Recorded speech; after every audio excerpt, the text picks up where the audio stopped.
start off with congratulating Sam Mostyn with the announcement today that she's going to be our next Governor-General.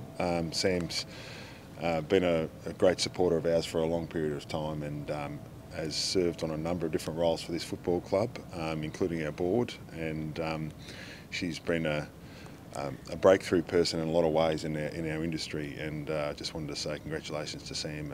Wonderful announcement. Far away. Other good news today, James Rowbottom re-signing. What do you value most about him?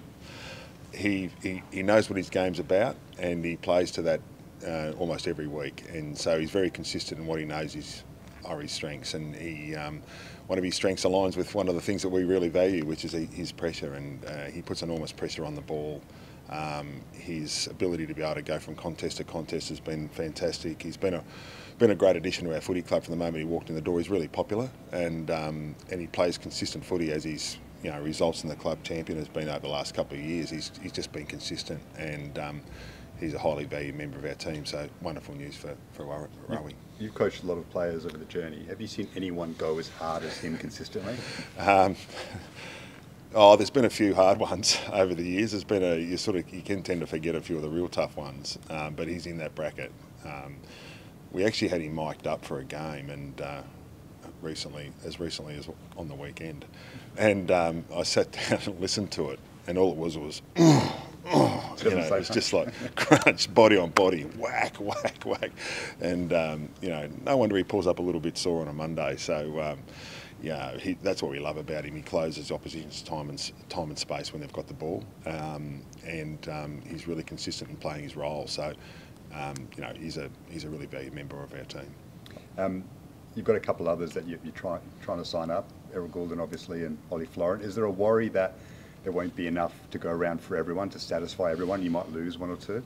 Well, we're confident we'll keep all the players that we need to keep, and we feel like we're fortunate. We feel like the players know that they've got a group around them that's important to be able to play some good footy together. They've played a fair bit of footy together already, our younger group, and we're really confident in that group to be able to take the next step for this footy club. I'm really confident that group will be a big part of this footy club for a long time. So that usually takes care of itself. Will Sam Wicks be in the squad this week? He'll be available for selection, so we're working through that at the moment. He's been at training this week.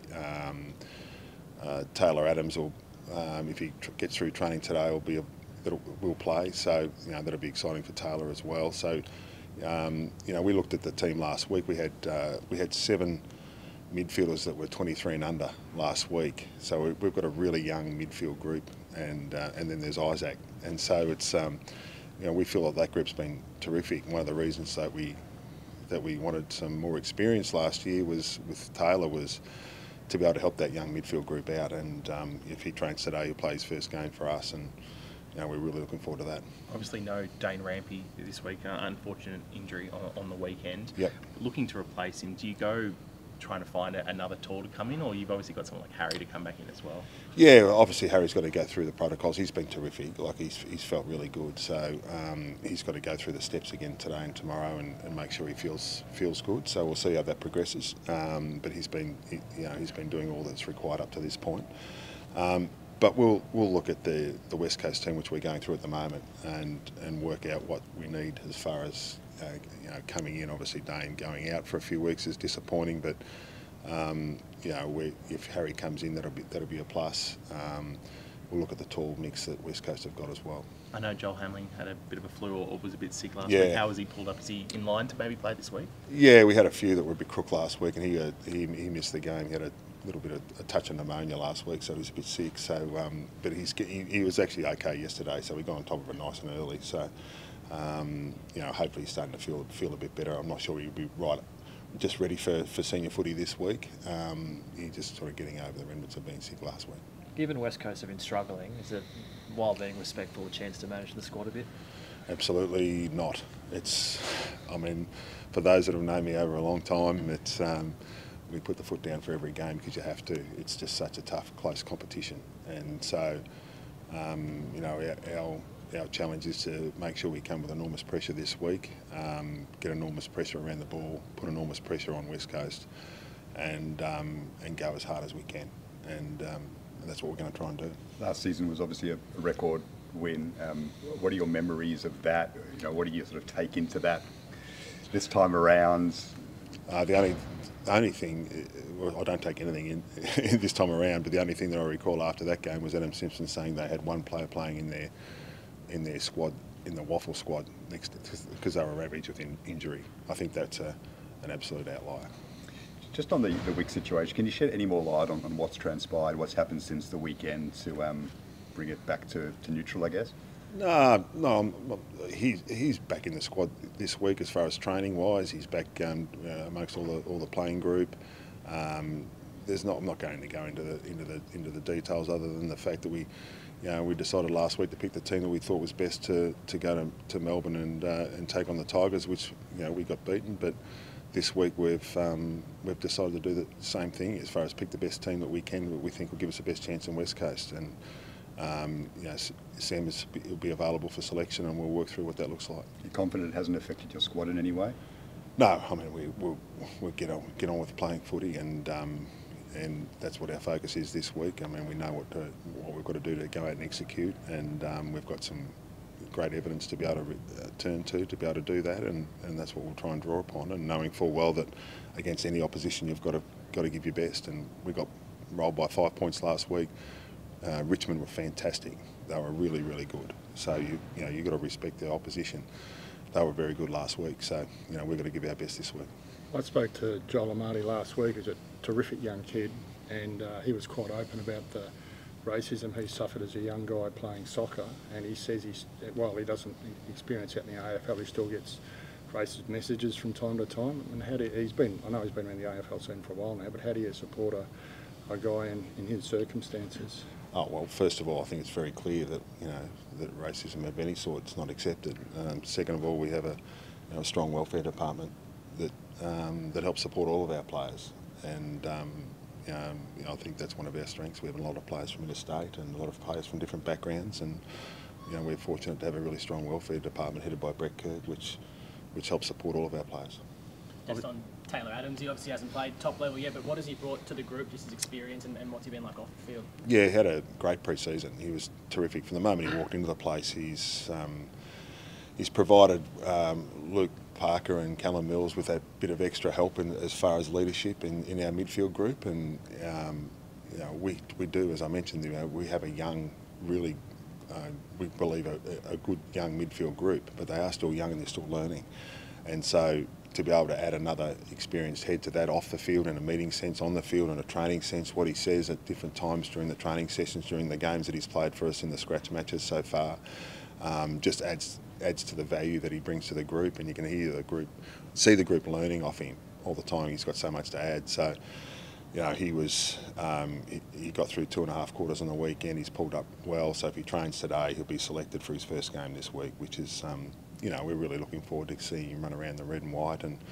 he's a hard competitor, and we're looking forward to the pressure he puts on the opposition. And that's a big reason why we got him and why he's in the team. Where's he likely to line up? We're working through that now. He'll play a combination of midfield and forward, but we'll walk through that. How do you feel about Gather Round?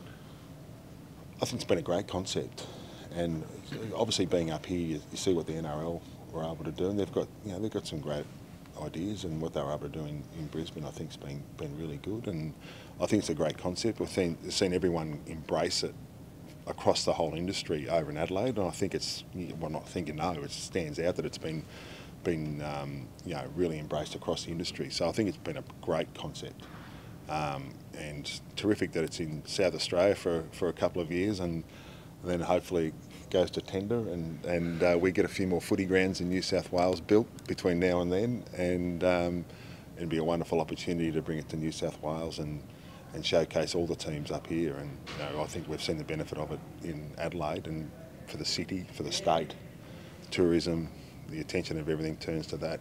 It'd be great if it happened up here. So what sort of an impact do you think it would have in Sydney, given it's a sort of rugby league heartland? I just think it just turns the eyeballs and attention to it, to have the AFL executive, the AFL commission, to have all the teams in one state like it's happening in South Australia, I think it's terrific for their local game in South Australia. It's wonderful for South Australian footy. It's wonderful for the city, wonderful for the state. And at some point in time, down the track, if that was in Sydney, I just think it'd be great for the code. And it is the most competitive sporting market in the world here. And if we can get some more content here, terrific. How do you feel about going back to play suburban footy, Norwood? Well, we're playing at Mount Barker, are we? At Mount Barker, yeah. Norwood. No, I'm from the country. Yeah. Great, fantastic. Get out and look forward to playing. Might catch up with Pikey, who's over at West Coast, which we'll bump paths, no doubt, cross paths, no doubt. Obviously, gather round's coming at a time where Couple more guys. Basically, a whole month of no footy Yeah. in Sydney. Do you think that it could halt the momentum a little bit that was built by opening rounds? Yeah, it was probably something that the attention was rightly from the AFL put onto that opening round, which was terrific. I'm not sure. You probably have to speak to the AFL whether that one got through, snuck through. I'm not sure. I don't know. It's something I wasn't really aware of until someone pointed it out. But the intent of what's been happening, the intent behind the AFL to try and get the content here in the standalone concept from opening round was clearly a success. I guess we always want more, don't we? And but it's a good starting point. So I'm sure that keeps getting addressed, and I'm not sure what it looks like next year. So, Mount Barker, what are the dimensions of the ground, do you know? I think it's about the same size as the MCG. Oh, really? Yeah. So 100,000 seats? yeah, maybe not in the supporter sense. Well, maybe more in the actual ground sense. But I think it's about the same size. From what I hear, it's going to be pretty wet in Sydney this week, but it's going to be okay over there. So we get over there and have a look and get into the West Coast Eagles.